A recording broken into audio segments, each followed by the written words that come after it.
Good afternoon. Welcome to the Net Zero session of the day. The race is on for a net zero economy catalyzed through ASEAN Gulf corridor links as well as Africa ASEAN corridor links. The world is moving to a net zero world. Now that's about 70% of global emissions are covered by a net zero goal. Countries must translate their national commitments into credible policies, while every sector must undergo an exponential transformation. Solving these industrial decarbonization challenges will create economic and societal challenges and societal advantages for the countries, businesses, cities, regions, investors, and communities to emerge as leaders. Within this decade, upgrading to a net zero carbon future would create approximately 35 million jobs and about 26 trillion USD in more economic benefits compared with attempting to resuscitate high carbon status quo. Now joining me is Mas Yusriski. He's the chairman of Kadin Net Zero Hub. We'll be talking a little bit about how Indonesia has published and how Indonesia private sector here, in the case Indonesia Chamber of Commerce, Kadin, has published their ambition during COP26 in Glasgow. And we will explore the road to COP28 in the UAE. So ladies and gents, let's welcome Muhammad Yuriski, chairman of Net Zero Hub in Indonesia. Come, join me.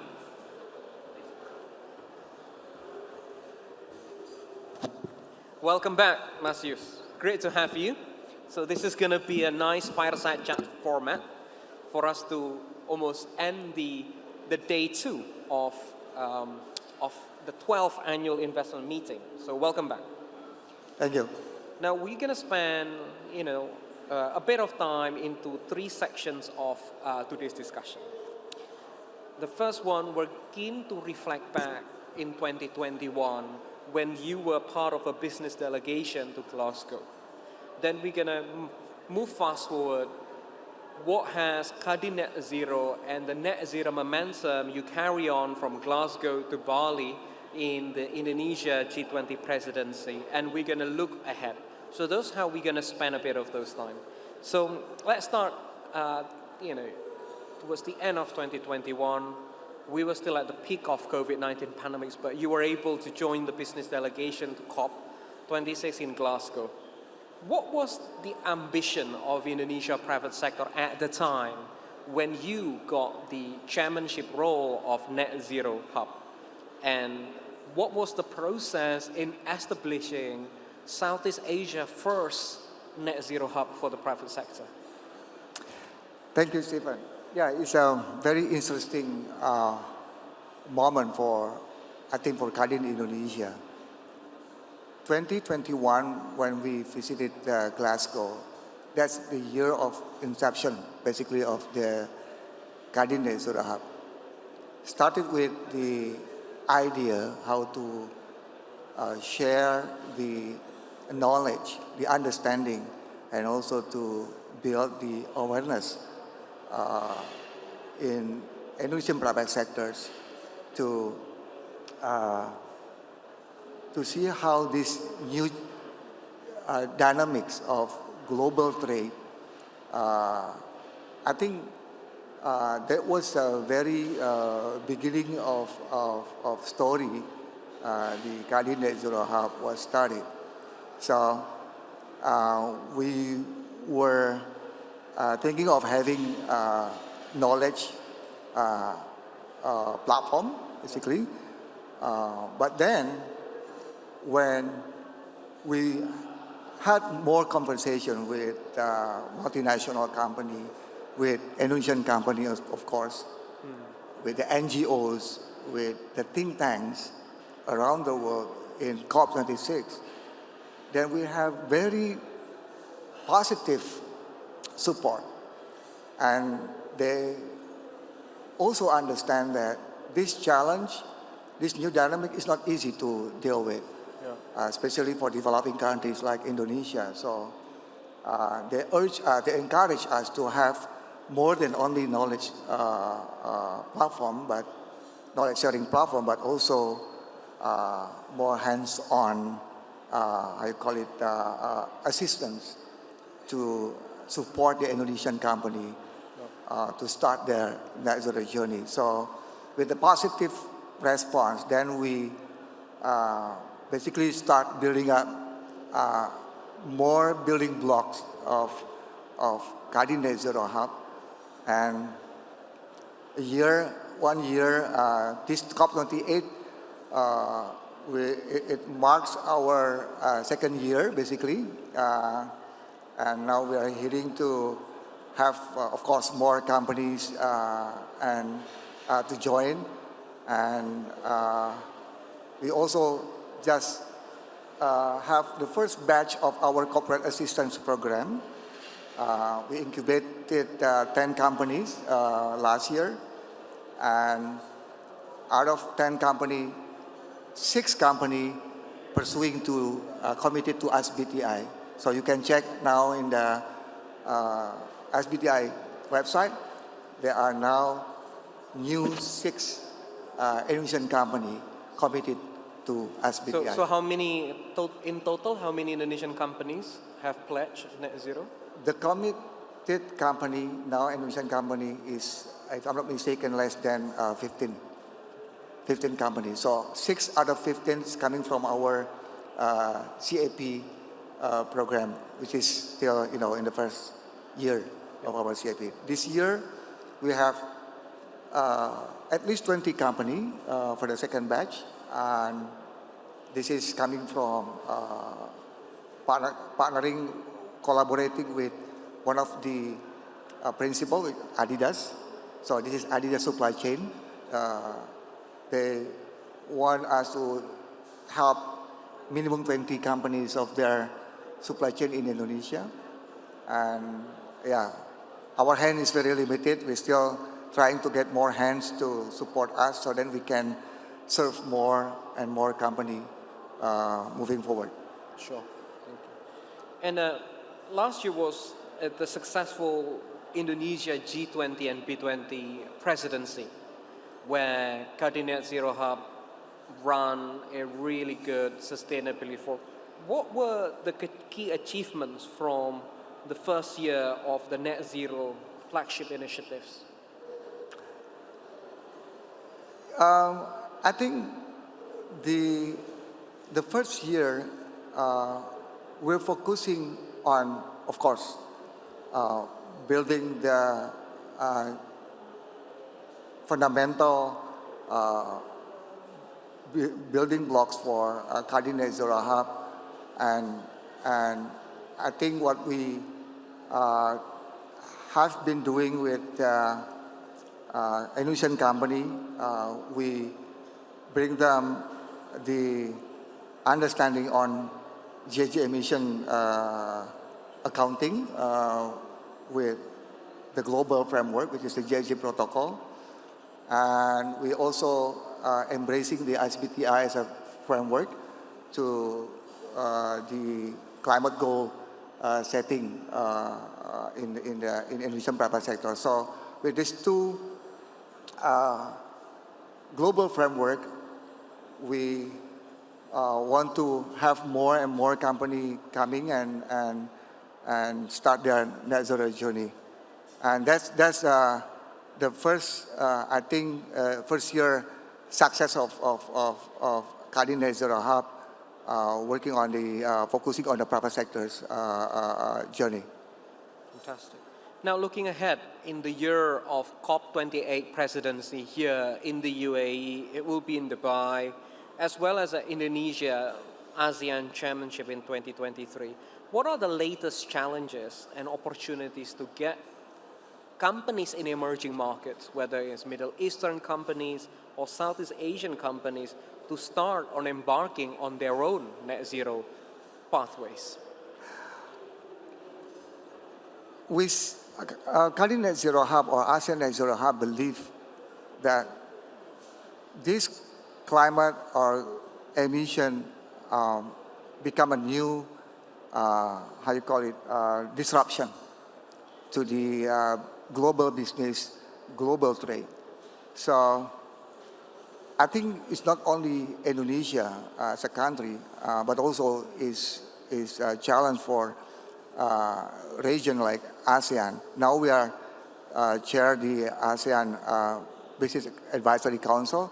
So then we extend the conversation to ASEAN level, and we envision that ASEAN will be the climate resilient region to deal with, global new global trade, especially with the all ASEAN partner, and being global supply chain or global economic powerhouse. I think ASEAN, if you want to be in the epicenter of growth, ASEAN has to be future-proofing in terms of supply chain, business, global trade partner, as well for investment. And this is what the agenda that we as chair of ASEAN BAC want to extend, and we want to involve more ASEAN country members to join the movement. So then we could have more collaborative, collective action together to share the investment, to share the lesson learned. So then we as a region can be the net zero together, because there's no one can be net zero alone, right? So being part of global supply chain, I think this is very important for ASEAN, for each of countries members in ASEAN to work together with the global partners, with the ASEAN partners. So then we could also be part of their future supply chain. And of course, at the end of the day, we want to keep our trade partners, and we still want to be relevant to them facing this new challenge of global business. Sure. In terms of COP28, what would you like to see wins for the... Sorry, can you get closer to the... Okay, sorry. In terms of COP28, what do you see as the big wins that private sector is waiting at the back of UAE presidency, do you think? Of what presidency? Of the COP28 presidency. Yeah. What would you like to see happen? Say, fast forward, we are in end of November, early December 2023. What is the one thing you are really looking and you're hoping that the COP28 UAE presidency going to achieve? Yeah, if you look at the net zero ecosystem in ASEAN or Indonesia as the biggest economy in ASEAN, we would like to have more and more enabling partners to be part of our ecosystem. And we understand that being the presidency of COP28, I think UAE has very strategic position as one of the financial hub in the world that can also start looking at net zero or sustainability as the key area for them to look at. And ASEAN, with this movement, net zero movement, will create a lot of demand for investment, especially on new technology, on clean energy, because with 670 million market and with I think we are one of the largest economy in the world, this region, ASEAN region. We can see a lot of enabling elements that are needed to move this region towards the net zero economy. So the problem now is how, as a region, as a country, each of the countries in the ASEAN can can present the credible transition plan. I attended to BNF session this afternoon. The issue is not about the money. The money is there. Yeah. The technology is there. I think banking, investor, asset owner, as well as a multilateral development bank are there to support developing countries, developing regions like Indonesia or ASEAN. But we're lacking of the, credible plan. That's what I think what Cadi Net Zero Hub or ASEAN Net Zero Hub should do to develop the plan within the ASEAN or Indonesian companies, so then they can be part of the global movement, because we're gonna be, for ourselves, right? I mean, we develop our own standard, our own matrix, because we all share the same matrix. We all share the same governance. Yeah. When it comes to the climate or emission reduction. So this is something that the companies in ASEAN has to understand, that the plan has to be well tested, because there's no such Verified, perfect well plan. tested. Yeah. But having no plan is also disaster, right? So somehow we have to embrace the global standard like GSG protocol, ISBTI, and we then also adopt the disclosure. TCFD disclosure is one of the, I think something that we have to align with. So these all are ingredients to have credible plan. Sure. Thank you, Moses. Now, I want to take us to a little tour to Europe, and then we're going to go to the US, and then we're going to be back to Middle East. In Europe, there is this, obviously, one of the EU-driven decarbonization incentive on CBAM, Carbon Market Adjustment Border. How do you see this CBAM play a role in the way emerging market companies need to decarbonize sooner than later? And how do you see CBAM being enforced when you talk to people on the ground? Yeah, well, CBAM, I think there are two things. First, in terms of national level policy, each of country members of ASEAN should have their own policy to be aligned with the CBAM, and especially on the carbon pricing. Carbon pricing. So then they can have not so much tax will be imposed on to Indonesian or our companies when they do export to EU.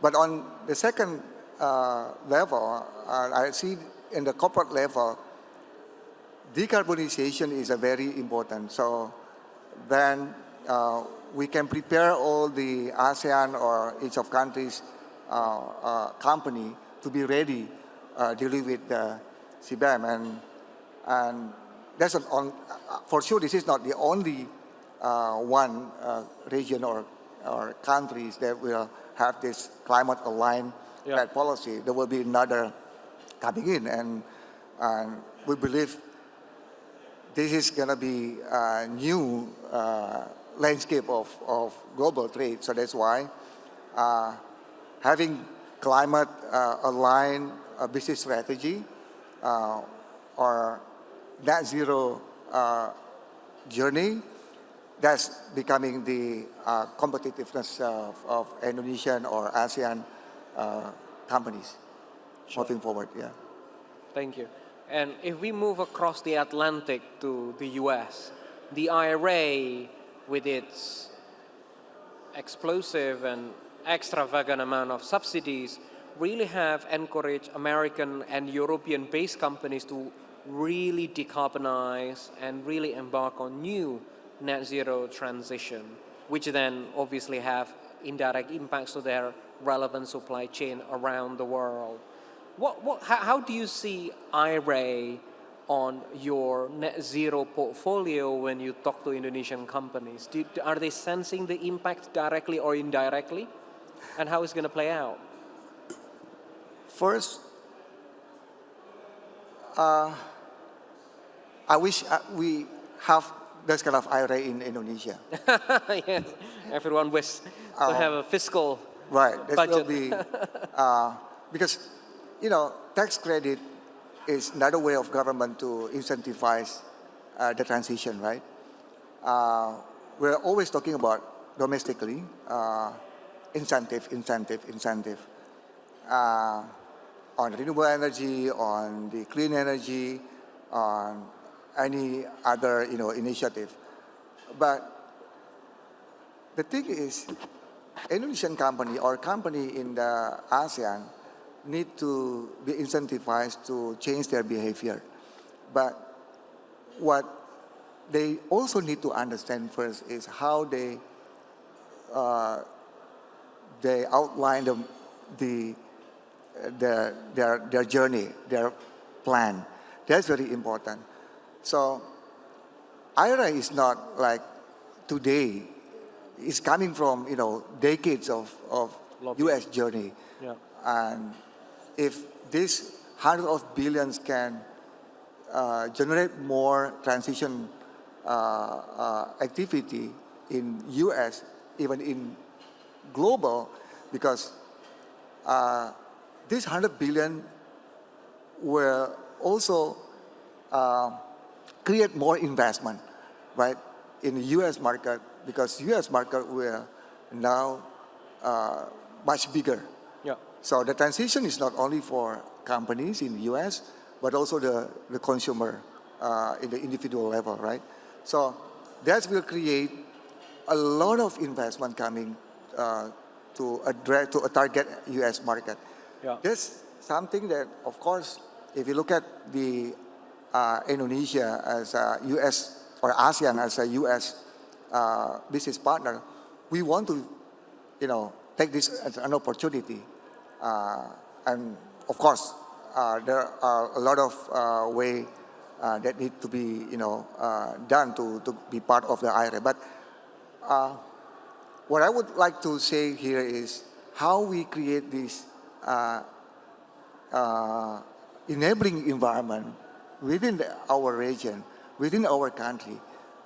So then this kind of impact, like what we see in U.S.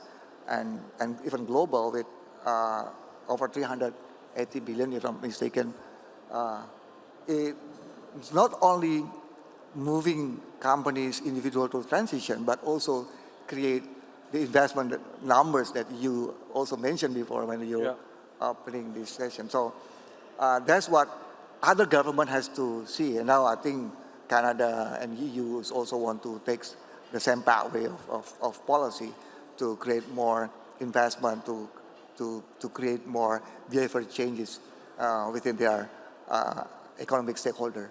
So that's what I'm, again, I'm dreaming of having comprehensive incentive or policy like IRA in our region. Sure. Looking at the US, Europe, and Middle East, there is a, despite the tech winters we're experiencing in all of the EMEA region and America, there is this rise of climate tech and green tech. Companies in the technology space that are actively promoting climate actions, or you can call them clean tech. How's the clean tech development and climate tech outlook in Indonesia markets? Is that something that you also want to foster? Yeah, of course, in our case, in Cutting Edge Zero Hub, we are open to any collaboration with the VC, VC builder, startup, incubator to breed more solution or climate tech. And in fact, we also have collaboration with East Venture and Temasek Foundation on their new innovation challenge to have more Indonesian entrepreneur, young entrepreneur, tech entrepreneur to involve more on the climate action. But look at the market. Having this 100 or 1,000 company who are now starting to create the climate action is as, in a way, we're creating a demand side for any new solution. So, of course, we need to have the supply side of the solution. So it's not only for those established businesses, but also for the startups. So that's why we are encourage those VCs, incubator, to work with us to see how Indonesian companies open up their business case, use case to learn, to study for those young entrepreneurs to see how is the climate action initiated by all the industries, businesses, because each industry has, of course, their own pathway of transition, and they need also different technology, right? And this is what I think is very important for the ecosystem. So that's why we are having a lot of interaction with those tech. Fantastic. Okay, well, that concludes our sort of fireside chat. Mas Yus, thanks again for joining us and sharing the journey that you've embarked on, some of the milestones that you hit last year, and also an exciting year ahead in 2023 for the Indonesia ASEAN Pact Chairmanship as well as road to COP28 in Dubai. Hopefully we'll be back in UAE at the end of the year. Thank you very much. Thank you, Let's Stephen. join a round of applause.